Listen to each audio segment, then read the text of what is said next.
नमस्कार, आप देख रहे आर्या न्यूज। मैं हूं रविशेखर। बुलेटिन में रुक करते हैं खबरों की तरफ। आज देश भर में लोकसभा चुनाव का चौथे चरण का मतदान शुरू हो गया है। इस चरण में 10 राज्यों और केंद्र शासित प्रदेशों की 96 लोकसभा सीटों पर चुनाव लड़ने के लिए 1717 उम्मीदवार मैदान में खड़े हैं। लोकसभा का चुनाव 7 चरणों में हो रहा है। चौथे चरण की 96 लोकसभा सीटों में तेलंगाना की सभी 17, आंध्र प्रदेश की सभी 25 सीटों पर मतदान होने के अलावा बिहार की 5, जम्मू कश्मीर की 1, झारखंड की 4, मध्य प्रदेश की 8, महाराष्ट्र की 11, उड़ीसा की 4, उत्तर प्रदेश की 13 और पश्चिम बंगाल की 8 सीटों पर वोट डाले जाएंगे। चुनाव आयोग के अनुसार इस चरण में 17.70 करोड़ मतदाता हैं जो मतदान करेंगे। उनके लिए 1,92,000 पोलिंग स्टेशन बनाए गए हैं। इसी चरण में आंध्र प्रदेश की 175 विधानसभा सीटों और ओडिशा की 28 विधानसभा सीटों पर भी मतदान हो रहा है।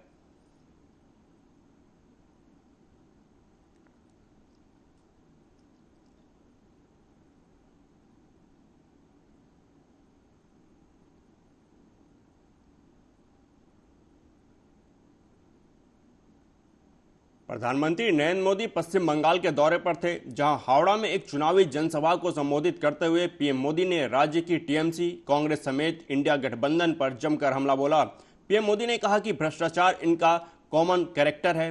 टीएमसी घोटालों की ओपन इंडस्ट्री चलाती है। बंगाल का लॉटरी स्कैम इसका बड़ा उदाहरण है। इस लॉटरी घोटाले के पीछे टीएमसी के करप्ट नेता ये दूर दूर तक फैले हुए हैं, लेकिन टीएमसी सरकार उन्हें भी बचा रही है। पीएम मोदी ने आगे कहा कि टीएमसी सरकार केंद्र की योजनाओं में भी लूट खसोट की पूरी कोशिश कर रही है। बीजेपी सरकार गरीबों को प्रधानमंत्री आवास देती है, लेकिन बंगाल में टीएमसी सरकार केवल उन्हीं लोगों को पैसा देती है जो या तो टीएमसी से जुड़े हैं या टीएमसी वालों को कट देते हैं। हमने हर घर जल पहुंचाने के लिए जल जीवन मिशन शुरू किया, लेकिन बंगाल सरकार उसमें भी भ्रष्टाचार कर रही है। ये लोग राजनीतिक फायदे के लिए बंगाल की जनता को पानी के लिए तड़पा रहे हैं। गरीब का हक मारने वाली टीएमसी को आप 20 मई को जबरदस्त सजा दीजिए और उखाड़ कर फेंक दीजिए। पीएम मोदी ने कहा कि इसके अलावा उन्होंने कहा कि आज टीएमसी सरकार में हमारी बहनें सुरक्षित नहीं हैं। यहाँ माफियाओं पर अत्याचार हो रहे हैं। संदेश खाली में क्या हुआ पूरे देश ने देखा। बेटियों के गुनहगारों को बचाने में टीएमसी की पूरी सरकार लग गई है। कोर्ट को दखल देना पड़ रहा है और आज आरोपी सीबीआई की गिरफ्त में है। टीएमसी अभी भी उसके खिलाफ बैटिंग कर रही है। टीएमसी और कांग्रेस में तुष्टीकरण का कंपटीशन चल रहा है। का भ्रष्टाचार, कांग्रेस का परिवारवाद और कांग्रेस का तुष्टीकरण, और दूसरे वाम लेफ्ट का अत्याचार और अनारकी, इन सारों को मिला दें, ये सारी बुराइयों को एक जगह पे इकट्ठी कर दें, तब बनती है अकेली टीएमसी। कांग्रेस, लेफ्ट और टीएमसी ने बंगाल को कैसे तबाह किया, हमारा हावड़ा इसका साक्षी है। टीएमसी ने घोटालों को अपना फुल टाइम बिजनेस बना लिया है। साथियों, कांग्रेस हो, लेफ्ट हो या इंडिया अलायंस की कोई और पार्टी, भ्रष्टाचार इनका कॉमन कैरेक्टर है।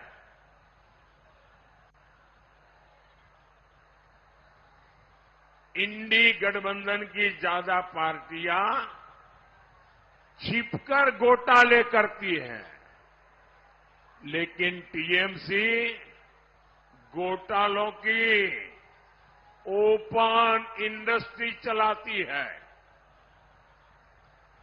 यहां का लॉटरी स्कैम भी इसका उदाहरण है।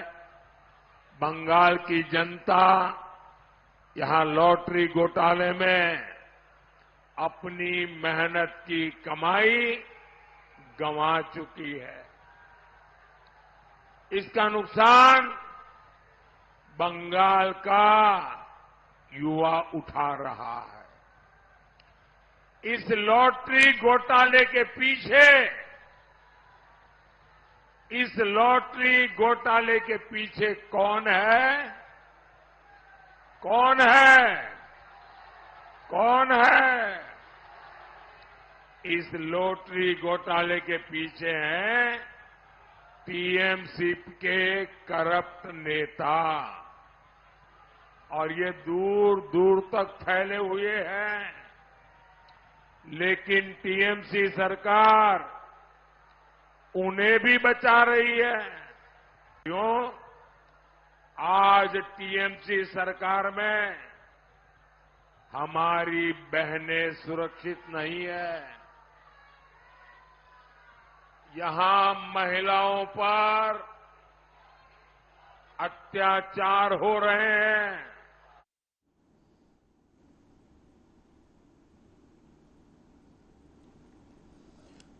मुख्यमंत्री योगी आदित्यनाथ अमेठी पहुंचे थे। इस दौरान उनके साथ स्मृति ईरानी भी मौजूद रहीं।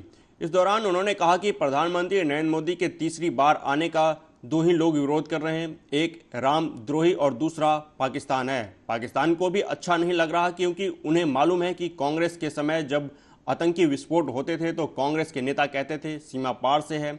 आज कहीं पटाखा भी फट जाए तो पाकिस्तान सबसे पहले सफाई देता है कि मेरा हाथ नहीं है। तो कौन है? एक रामद्रोही है और एक पाकिस्तान है।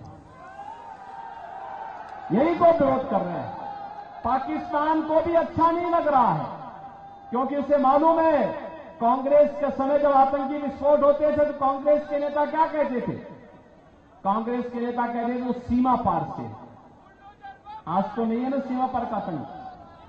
आज तो जोर से बम विस्फोट हो, कहीं पे पटाखा फट जाए ना तो पाकिस्तान सबसे पहले सफाई देता कि साहब मेरा हाथ नहीं है, क्योंकि उसे मालूम है ये मोदी जी के नेतृत्व में नया भारत है। ये छेड़ता नहीं है, लेकिन कोई छेड़ता है तो उसको छोड़ता भी नहीं है। और इसलिए बहनों और भाइयों, तुलसी बाबा ने तो पहले ही लिख दिया है। दो लोग कौन है? एक रामद्रोही है और एक पाकिस्तान है।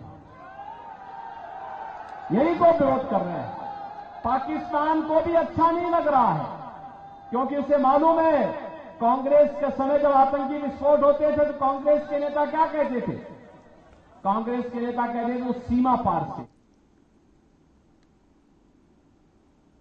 केंद्रीय गृह मंत्री अमित शाह ने रविवार को लोकसभा चुनाव के लिए रायबरेली में एक जनसभा को संबोधित किया। इस दौरान अमित शाह ने जनता से अपील की कि रायबरेली में इस बार कमल खिला दो। उन्होंने कहा कि 400 का आंकड़ा अपने आप पार हो जाएगा। बता दें कि रायबरेली कांग्रेस का गढ़ रहा है। अभी सोनिया गांधी यहां से सांसद हैं और इस बार गांधी परिवार से ही राहुल गांधी चुनाव मैदान में हैं। अमित शाह ने रैली में पूछा कि सोनिया गांधी तथा उनका परिवार कितनी बार रायबरेली आया। उन्होंने कहा कि सोनिया गांधी की तबीयत थोड़ी खराब रहती है, लेकिन राहुल बाबा, प्रियंका गांधी कहाँ रहते हैं। साथ ही रैली को संबोधित करते हुए उन्होंने कहा कि शहजादे आज यहाँ वोट मांगने आए हैं। आप इतने सालों से वोट दे रहे हो, आपको सांसद निधि से कुछ मिला क्या? शाह ने कहा कि उन्होंने पूरा खर्च किया, अगर आपको मिला नहीं तो वो कहाँ गया।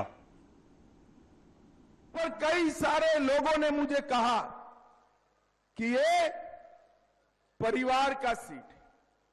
मैं बहन प्रियंका जी का भाषण सुन रहा था।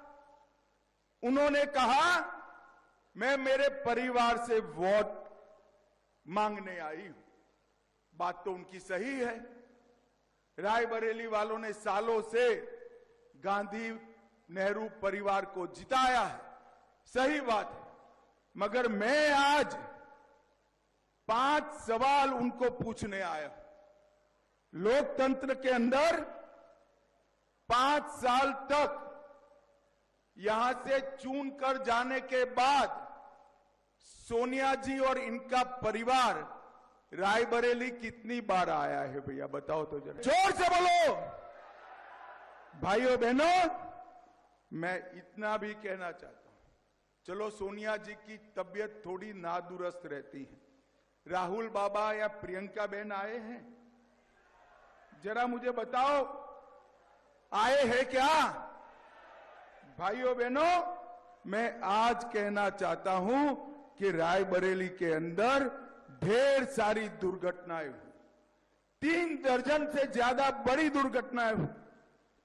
जैसे एनटीपीसी ऊंचायार में बॉयलर फट जाने से कई लोगों की मृत्यु हुई। यहां गांधी परिवार आया है क्या? अरे जोर से बोलो, आया है क्या? बछरावा में ट्रेन दुर्घटना में 50 लोग मारे गए, आया है क्या? नाव डूबने से आधे दर्जन लोग मारे गए, आए हैं क्या? तार गिरने से रोपाई कर रही 5 महिलाएं, गरीब महिलाएं झुलस कर मर गई, उनके घर कोई गया है क्या? मुझे बताइए। ये शाहजादे आज यहां वोट मांगने आए हैं, इतने सालों से वोट दे रहे हो। मेरे सामने विशाल जनसमूह 40-50 हजार का बैठा है। सांसद निधि से आपको कुछ मिला है क्या? जरा बोलो, मिला है क्या? उन्होंने खर्च पूरी की है। मैं हिसाब लेकर आया हूं, पूरा खर्चा किया है भाई। अब आप कह रहे हो मिला नहीं है, तो कहां गया? कहां गया? कहां गया? ये उनकी वोट बैंक में खर्च किया। भाइयों बहनों, आप उनकी वोट बैंक नहीं हो, आप उनकी वोट बैंक नहीं। 70% से ज्यादा सांसद राशि माइनॉरिटी में खर्च करने का काम सोनिया गांधी जी ने किया है। यहां पर बढ़ते अगली खबर की तरफ। मध्य प्रदेश में चौथे चरण और अंतिम चरण के मतदान के एक दिन पहले भाजपा कार्यालय भोपाल में चुनाव प्रबंधन की बैठक आयोजित की गई। बैठक में मुख्यमंत्री डॉक्टर मोहन यादव, प्रदेश अध्यक्ष बीडी शर्मा, लोकसभा चुनाव के प्रदेश प्रभारी डॉक्टर महेंद्र सिंह और सह प्रभारी सतीश उपाध्याय ने संबोधित किया। बैठक को संबोधित करते हुए मुख्यमंत्री डॉक्टर मोहन यादव ने कहा कि कांग्रेस पार्टी अंग्रेजों की पोषक है और वह अपने कर्मों से ही समाप्त हो रही है। जो समझदार हैं भारतीय जनता पार्टी में शामिल हो गए हैं, क्योंकि कांग्रेस पार्टी डूब रही है। उन्होंने कहा कि कांग्रेस नेता राहुल गांधी के गुरु सैम पित्रोदा विरासत टैक्स लगाने की बात करते हैं। मणिशंकर अय्यर पाकिस्तान की भाषा बोलते हैं। इस तरह की मानसिकता के लोग कांग्रेस को खुद ही समाप्त कर रहे हैं। आज हम सब यहाँ बैठे हैं, मेरे साथ अभी महेंद्र जी ने इतने अच्छे ढंग से बात रख दी और इतने कुशल वक्ता के बाद में खड़े हो, तो थोड़ा ऐसा लगता है कि जरा विचार करना पड़ेगा अपने को। महेंद्र जी के लिए अभिनंदन करें, वास्तव में प्रभारी भी है और बहुत कुशल वक्ता अपनी बात को कितने अच्छे ढंग से रखते हैं और मैं इनसे सीखता भी हूँ।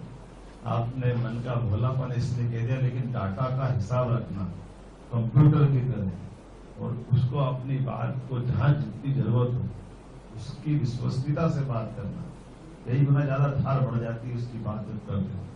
हमारे बीडी शर्मा जी, मानी सुहास जी भाई साहब, सतीश जी भाई साहब और हेमंत जी, सबके लिए अभिनंदन। माननीय भगवान जी, करण जी, अखिलेश जी, सारे देवी देवताओं के नाम पे ही नाम है, सबको बचाएंगे। हिमाचल प्रदेश के कुल्लू में मंडी लोकसभा सीट से भाजपा उम्मीदवार कंगना रनौत ने जनसभा को संबोधित करते हुए कहा कि हमारे पूर्वजों ने मुगलों की गुलामी देखी, उसके बाद अंग्रेजों की गुलामी देखी और फिर कांग्रेस का कुशासन देखा, लेकिन सही मायने में 2014 में हमें आज़ादी मिली है। कंगना रनौत ने कहा कि सोचने की स्वतंत्रता, सनातन की स्वतंत्रता, अपने धर्म बनाने की स्वतंत्रता, इस देश को हिंदू राष्ट्र बनाने की स्वतंत्रता हमें 2014 में मिली, जब से नरेंद्र मोदी इस देश के प्रधानमंत्री बने।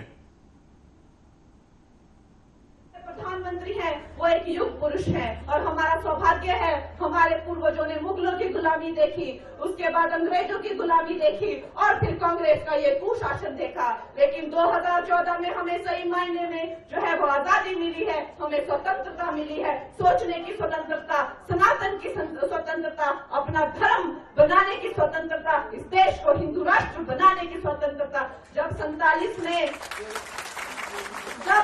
1947 में आपने धर्म के आधार पर जो इस्लामिक रिपब्लिक बना ही दिया था पाकिस्तान को, तो फिर इसको हिंदू राष्ट्र क्यों नहीं बनाया? इसको हम हिंदू राष्ट्र बनाएंगे। जो हमारे प्रधानमंत्री हैं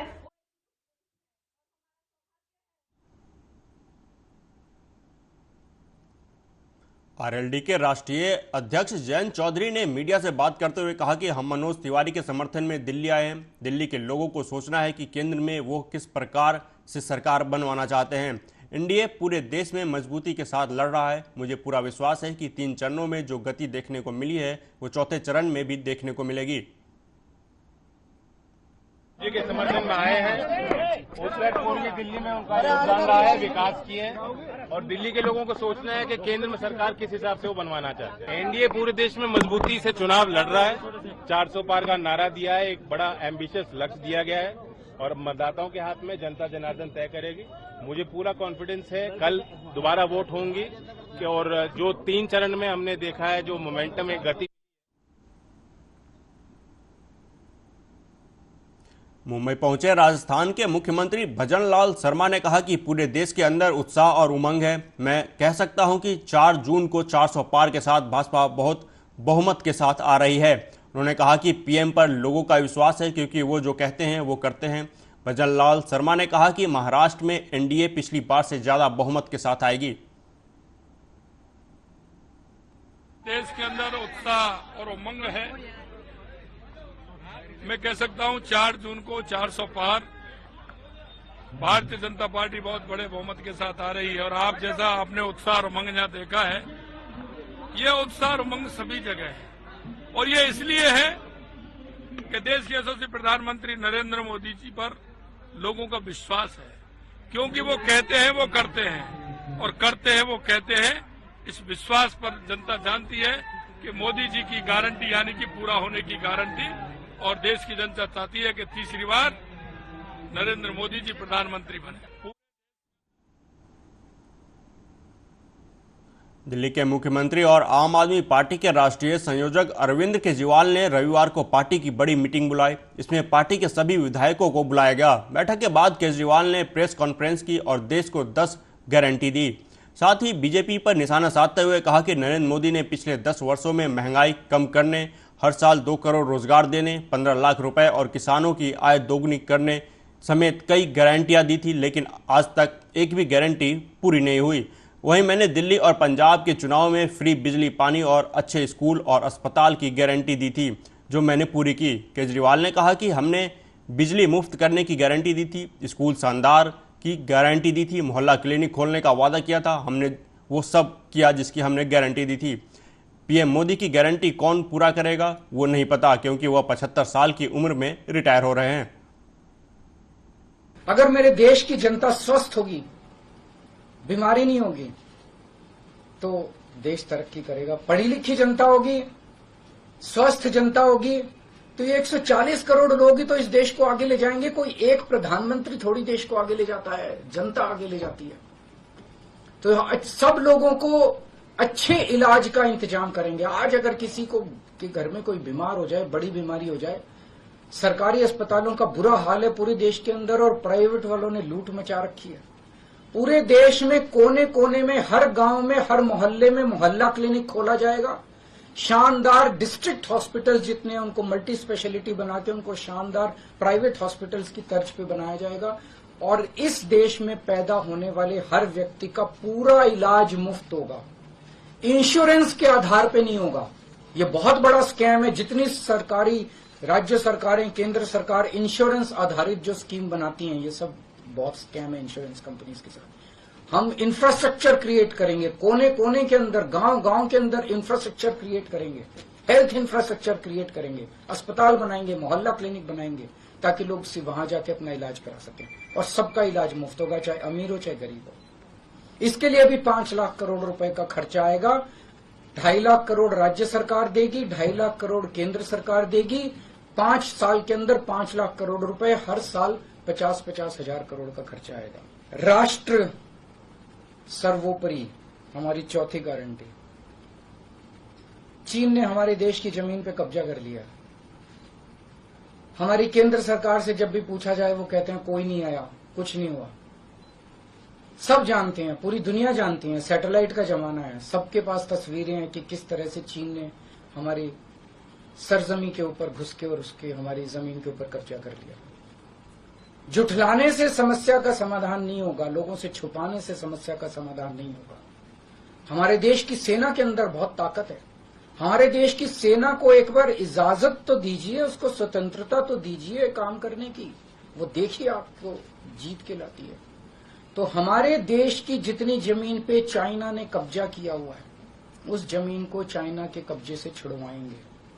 इसके लिए एक तरफ डिप्लोमेटिक लेवल पे एफर्ट्स किए जाएंगे और सेना को पूरी स्वतंत्रता दी जाएगी कि वो इसके बारे में जो कदम उठाना चाहे कदम उठा सकती है। सेना को आज जो रोका जा रहा है वो रोका नहीं जाएगा। आज हमारी ये अग्निवीर योजना जो है कि हमारे युवाओं को फौज में भर्ती करके 4 साल के बाद निकाल दिया जाता है। लोगों की एक ओनरशिप नहीं बनती। 4 साल के बाद अगर आप निकाल देंगे तो एक तरह से हम सेना को सबसे कटिंग एज लेवल के ऊपर हम कमजोर कर रहे हैं।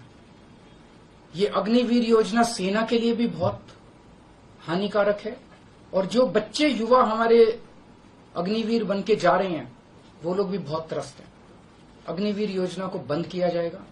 जितने बच्चों को अभी तक अग्निवीर में शामिल किया जाए उनको पक्का डिक्लेयर किया जाएगा। उनको पक्का राष्ट्रीय सम्मान भी नहीं मिलता संस्कार के समय, तो उनको पक्का किया जाएगा, उनको पक्का डिक्लेयर किया जाएगा। और सेना के अंदर ये ठेकेदारी के ऊपर एक तरह से कच्चे में अग्निवीर तो कच्ची नौकरी हुई ना, कच्ची नौकरी ये बंद की जाएगी और वापस पक्के के अंदर। इस लोकसभा चुनाव के लिए केजरीवाल की 10 गारंटियों का ऐलान करने जा रहे हैं। मैं समझ सकता हूं कि आप लोग कहेंगे कि चुनाव तो शुरू हो चुके हैं, बहुत लेट है, हम मानते हैं, लेकिन मेरी गिरफ्तारी की वजह से इसमें थोड़ी सी देरी हुई है। अभी भी कई चरण चुनावों के बाकी हैं। वैसे तो ये गारंटियां केजरीवाल की गारंटी के नाम से जारी की जा रही हैं। मैंने अपने इंडिया गठबंधन के दूसरे साथियों से इसके बारे में अभी चर्चा नहीं की है, लेकिन जिस किस्म की गारंटी है, मेरा विश्वास है कि इंडिया गठबंधन के किसी भी सदस्य को इसके बारे में परेशानी नहीं होगी। लेकिन ये केजरीवाल की गारंटी है तो मैं इसकी गारंटी लेता हूं कि मैं अब इंडिया गठबंधन की सरकार बनने के बाद इन सब गारंटियों को मैं अपने सभी साथियों से पूरी करवाऊंगा। फिलहाल इस बुलेटिन में मेरे साथ इतना ही। देश दुनिया की तमाम खबरों के लिए देखते रहिए आर्या न्यूज। नमस्कार।